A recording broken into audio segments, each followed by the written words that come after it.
Berachain is finally going live this week. Upcoming tokens and NFTs I have my eye on, and what happened at Trump's crypto press conference. Ladies and gentlemen, welcome back to another Crypto Gorilla video. As usual, I'm not a financial advisor. Hit that subscribe button and let's jump right into today's video. Starting off with Berachain, it is finally going live with their mainnet on February 6th. You can see here that TGE is happening at the same time as mainnet, and they are going to be releasing their tokenomics as well as they say their checker. I'm guessing this is going to be for some airdrop qualifications today on February 5th. So this is going to be a very interesting one because we're going to be able to compare it with the most recent launch, which was Abstract, and that one did underperform in terms of expectations because there's really no money to be made on Abstract at the moment. There's haven't been any crazy money making opportunities, no meme coins that ran to 50, 100 million market cap. We haven't had any crazy NFT flips. So there's not really any reason for people to bridge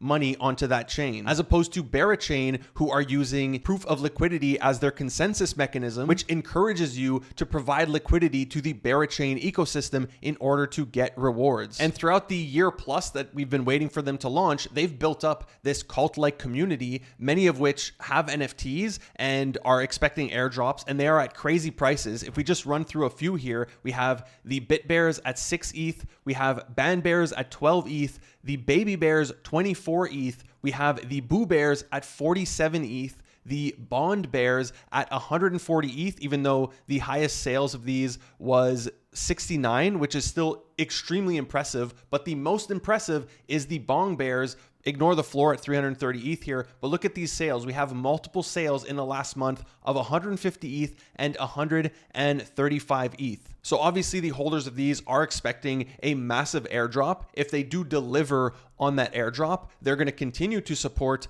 Berachain, and they're going to rally around all of the project launches, all of the meme coins and NFTs that are going to be launching on Berachain, which is an issue we've seen on Abstract. Now, we also did get this announcement out of Monad, who are going live with their testnet sometime in February. However, this is being overshadowed with the Berachain announcement because they're launching their testnet literally on February 6th in one day, which is bad for Abstract because now a lot of attention is going to shift from Abstract over to Berachain. Now, in terms of mints on Abstract, it has been quite underwhelming. Nothing has really performed better than like a 2x. We did just get the Gigaverse mint, which I was very excited about. It's an on-chain game. I currently hold 5 of these, and I am planning to play the game whenever it does go live. Look, it's super impressive. A 10K mint in these market conditions, minted out for 0.05, not counting the 3,000 that were airdropped for free, but it's currently sitting at 0.08, which it's not even a 2x. So people aren't really excited or going to be chasing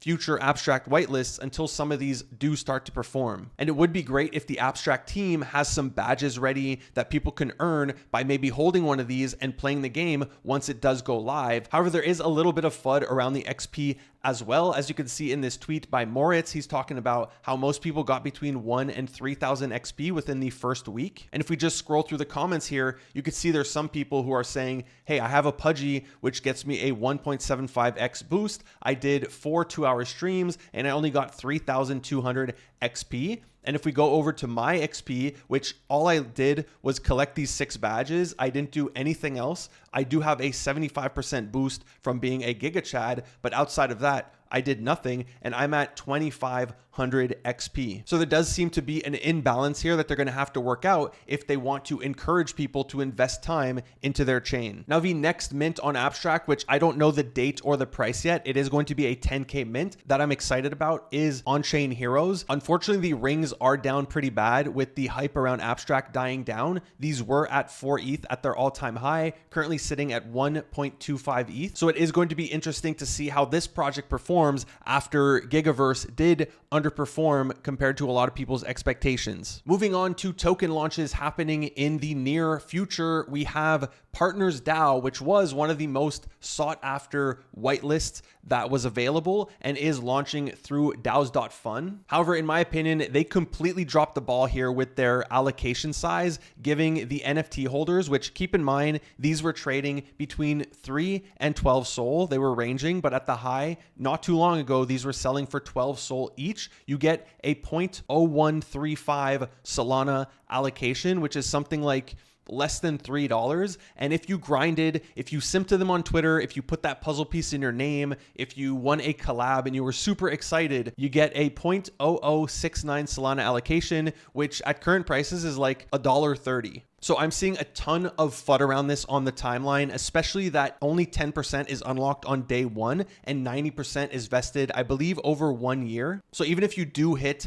a 100x on your investment, you're left with 0.69 Solana over a 1 year period. And most people are not going to care about that. Now, I do understand why they're doing the vesting, because if we look at literally every single launch that has gone through on daos.fun, they're all down incredibly bad. So they're trying to figure out ways to encourage people to hold, or in this way, force people to hold. If we look at AICC, which was the one that kind of caused all the drama because some people made, even though they didn't sell, millions of dollars for putting in 5 SOL, and this one crashed. It was at 300 mil at the top. It's currently at 25 mil, so over 90% crash. Big Pharma was at 35 mil, currently under 4 mil. We have AI Monica brands currently under 1 million. I believe at the high, this was like at 35 mil. I had an allocation for this. It was worth over 30 grand. I sold nothing.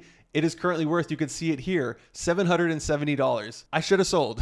So all that to say, I understand why they are doing the vesting, but the allocation size really sucks for the amount of attention that they farmed and the amount of work they made people do, telling them you have to put a puzzle in your name and all that, and the game that they were talking, right? Now, Sesame did address this saying, hey, you're getting 30,000 tokens, and if it goes to 100 mil, which, look, it's possible, but I don't know why anybody's going to buy into this project, especially with all the FUD around this, but he's saying your 0.01 SOL, which is like $1 something, so very low risk, basically no risk, becomes $3,000.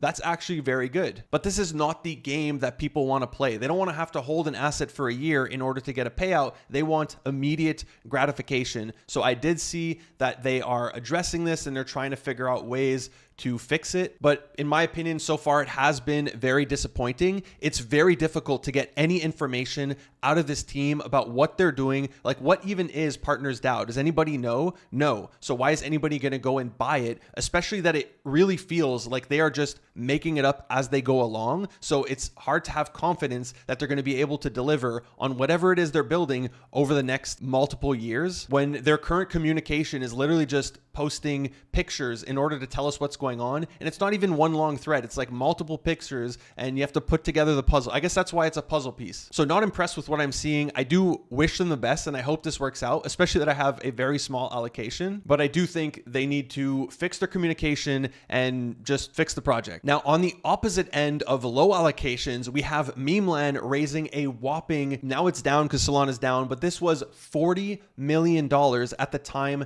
that the raised closed, which in these market conditions is absolutely insane. And just for a pre-sale in general is absolutely insane for them to be able to raise $40 million for a meme coin, because this is based on the pain meme, literally just a meme. And things really ramped up in the final few hours, going from 20 million all the way to 40 million. So a 2x in the last 3 to 4 hours. Now, I have absolutely no idea how this is going to turn out with so many people sending in this much money, all of them expecting to be profitable from this gamble, but they probably think it's an investment. You also have to consider the memeland stakers who are going to be expecting free pain tokens for all of the meme that they have staked for the last year, 2 years, whatever it is. And then they also have their NFTs, which they have multiple collections, the MVPs, the captains, the potatoes. And I did see Free Lunch Capital swept 4 MVPs suspiciously right before the announcement, but I guess that means he knows something, that they're going to be getting an airdrop. Although I would find it weird if the NFTs got an airdrop. Shouldn't all the airdrops go for the token stakers? But nevertheless, on a positive note, they do have the Binance connection since their meme coin launched through Binance. So there is a chance that the Pain token is launched on Binance. I also really like the marketing that they're doing around this meme. Like the video that they posted is very high production, and I really like the website as well. So they are doing a good job with this meme. But I do wonder how many people are going to look at memecoin, which yes, at one point it was something like 2 billion FDV, but it's currently 336 mil FDV. So how many people are going to look at that and think that's the ceiling that Pain can reach? Especially that meme coin is their main utility token, even though it's just a meme coin, and Pain is literally just a meme coin as far as we know. And the other downsides I see here are when it comes to the memeland team, like they've been very slow to deliver anything. So what's the timeline on when Pain hits the market? Is there going to be any vesting period, or are we just getting everything on day one? And I do say we because yes, I did end up sending 10 Solana at the last minute as a gamble. So I do look forward to seeing how this one plays out. Now we also got an Enron coin. And yes, when I say Enron, I do mean the $70 billion company that committed fraud and collapsed in 2001. Basically, somebody bought the IP and did this marketing campaign and yesterday launched his own pump fund, which the timing does feel right when you consider that the founder of Vine launched his own pump fund and it ran to like 300 or 400 million. However, this launch felt quite similar to the Hawk Tuah launch, where the team held like 90+% of the token. So only a small portion of it was available for trade. They say it got sniped, and it did run all the way up to, now it's only showing 700 mil, but I did see a ton of MEV candles before. It ran to like 1.4 billion, and it is currently down bad at 177 million. 170 million, it just changed, which 170 million is still super impressive,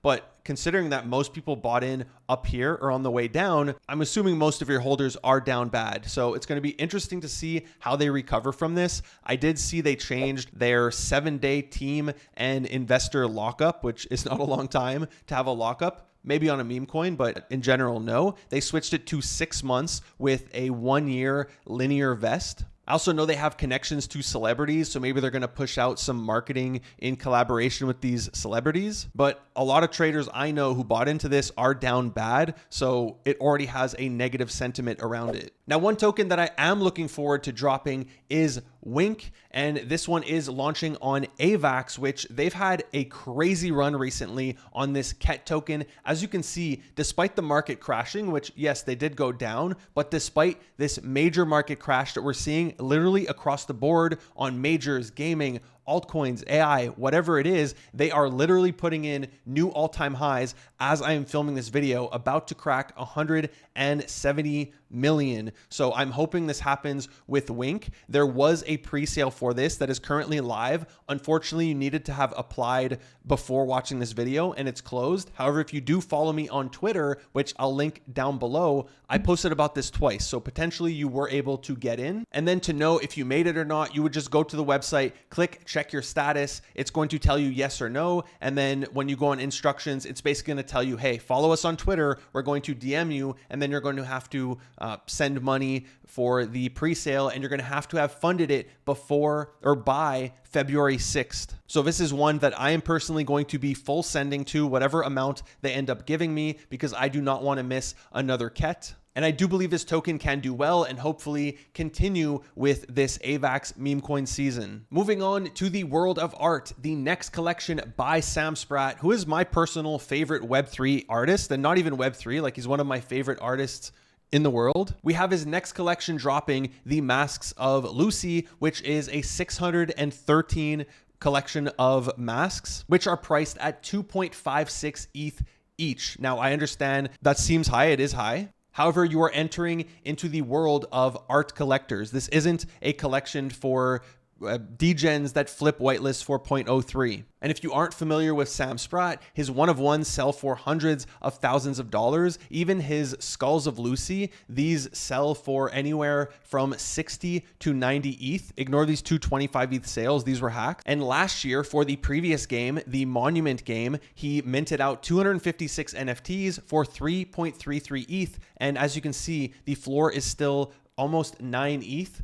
And if we look at activity, there's actually sales. There's been sales today, yesterday, the day before for between 8 and 10 ETH. So Sam has a very strong fan base of collectors with good reason because his work is incredible. Now this time around, in order to participate in the game, you are going to need one of the mask NFTs, which I believe it's for holding a Skull of Lucy as well as the Monument Game NFTs. However, holders of those are actually given the option to mint 2 masks, and they can either invite somebody else to come mint, they can mint both of them themselves, or they can, I guess, like sacrifice it to a public round, which they're basically going to raffle off, and people who aren't invited are going to be able to participate. Now we are in the invitation period. The raffle for the public round, if any end up making it there, is going to be happening on February 18th. And then the masquerade, the actual event, starts on the 21st, going all the way until March 13th, which is when we find out who the winners are, because after all, this is another game. Now, the thing that I love here is that all the masks start bare, meaning they're all the same, which is similar to the previous collection where all the NFTs look the same. However, they're going to evolve over time based on what happens in the game. So each mask is going to have a unique look, which is very similar to the Skulls of Lucy, which even though they're all skulls, they all have a unique look. Some of the top collectors use these as their PFPs. And if you follow my content, you know I've been posting and asking, is he ever going to do a mask collection just like this? So I find this super exciting, and I'm really hoping that I can participate. But let's end this with a little bit of crypto news. I know over the last weekend and the last couple days has been very difficult for a lot of people, as the entire crypto market has crashed across the board with this tariff war that has been happening between America, Mexico, Canada, and China. And while we did get a little bit of relief after the Mexican and Canadian tariffs were delayed for minimum 1 month, today China came out and put their own fees, and it did cause the market to go down a little bit. Now, the biggest loser here is ETH. We were about to crack 3,500, but then we just got devastated here. And this is one of the craziest candles I have ever seen in crypto.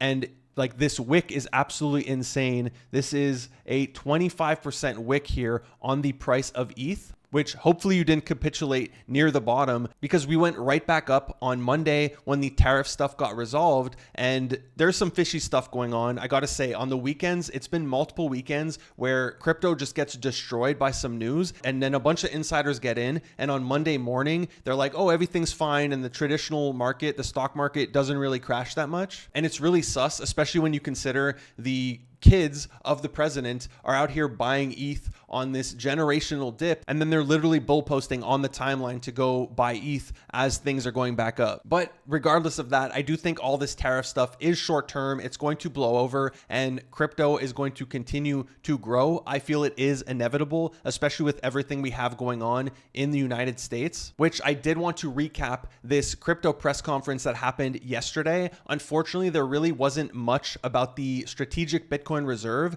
They did say that it's one of the first things that they're looking at in order to bring a, I don't know, an order, whatever you call it, bring a presentation to Trump and see what he thinks about it. But their main focus was really on regulation. They addressed how the SEC pretty much dropped the ball when it comes to FTX, as well as their treatment of American companies in terms of crypto, how they just went after them and even debanked some of them. So regulation is one of their main focuses. The other one is around stablecoins, which they spoke about stablecoins a lot. So it does seem like they're focused on having like a main American stablecoin, which I'm guessing they're going to go with USDC. But hopefully we aren't going towards the direction of having CBDCs, which is something Trump said he would completely ban. So no crazy bullish news on a strategic Bitcoin reserve, although they did say the statement, promises made, promises kept. So I'm assuming they are going to really try their best to push forward a strategic Bitcoin reserve. It is going to have to go through the Senate, and I'm not sure how American politics work, like the Senate, the House, and then Congress. If they want it to last beyond Trump's 4 years, they do need to do it the right way and not just an executive order. So I do respect them taking this route. However, for us, it kind of sucks because it's going to take most likely multiple months before it actually is approved and then before they actually start buying. Now, as for important dates this week, on Friday, I think it is, February 7th, we have the job numbers for January, which is extremely important because this is going to determine what's happening at the next FOMC meeting and which direction the Fed is going to be going. So prepare yourself for some volatility on Friday. Over the next weekend, things might get rough. I'm hoping the job numbers are stable. Look, they pull these numbers out of the air anyways, and they change them 2 months later, so it doesn't really matter, but it's going to give us a hint of what they're trying to do to the markets. So that's it for today's video. I hope you enjoyed it. If you did, be sure to give it a big thumbs up. It really helps my channel reach a wider audience. If you haven't already done so, would you kindly hit that subscribe button, smash that bell notification. Thank you for watching another Crypto Gorilla video. Peace.